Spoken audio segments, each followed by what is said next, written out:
ontem, que mostra o momento que um oficial de justiça entra em seu quarto de UTI para intimá-lo da abertura do processo penal sobre a trama que ele é acusado, a trama golpista de 2022.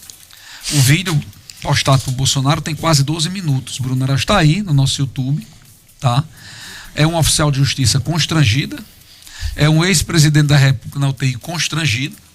Ele inclusive chegou a se alterar um pouco, não é? No tom, e chegou a dizer que, falando com o oficial, o ministro Alexandre de Moraes acha que me prendendo ou me tirando da vida pública acabou, que vai estar tudo resolvido a questão do Brasil. Não é assim, disse Bolsonaro. E aí eu queria fazer um comentário bem tranquilo. Primeiro, que eu não conheço nada parecido no mundo de um oficial de justiça adentrar dentro de uma unidade de terapia intensiva para notificar um paciente, é assim que se chama na justiça, sobre um processo que ele virou réu. Eu não conheço nada no mundo dessa forma. Mas os excessos de Alexandre de Moraes, ele só ajuda Bolsonaro. Porque ele deu a Bolsonaro aí o que Bolsonaro não teria. Com esse tipo de ação, a gente só vê e consegue concretizar e compreender a sanha de Alexandre de Moraes em prender de fato o Bolsonaro. Porque um oficial de justiça ir numa UTI não é normal em canto nenhum do mundo.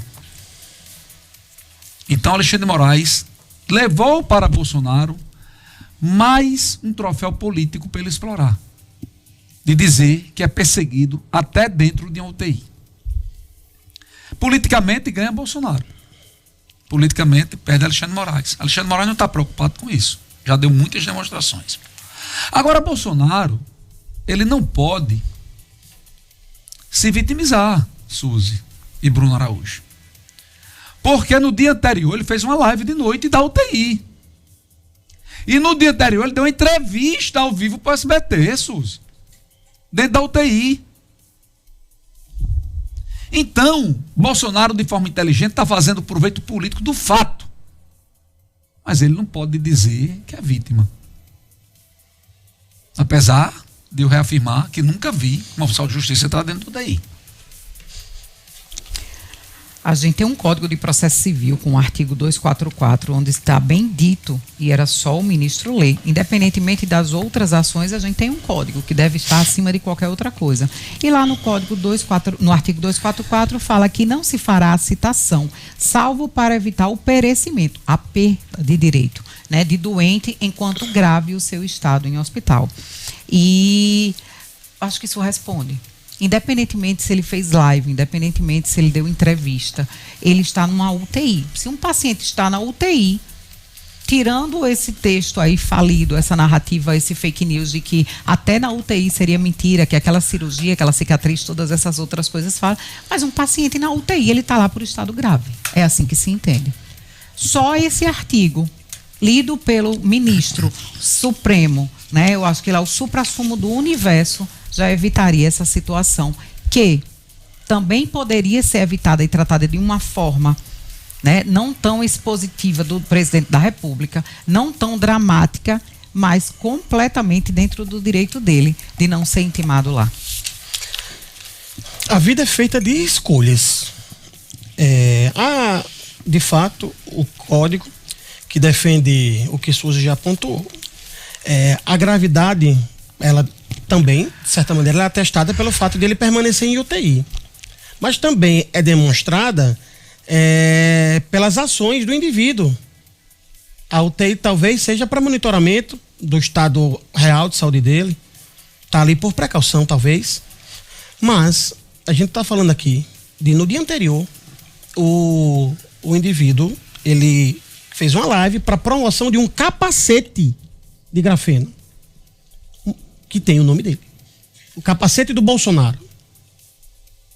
Aí, no dia seguinte, pela manhã, ele concede uma entrevista. Alguém em situação grave estaria com essa tranquilidade para realizar tudo isso? Porque até então, pelo menos a informação que é divulgada publicamente, é de que o STF teria retido a intimação pelo fato de, sim, ele está hospitalizado em situação grave. Mas a partir do momento que o indivíduo ele começa a realizar ações que estão associadas a uma pessoa em bom estado de saúde, por que não intima, se os outros haviam sido intimados?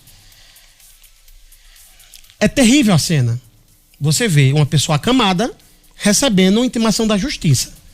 Mas essa mesma pessoa que estava acamada estava dando entrevista e fazendo promoção de um produto.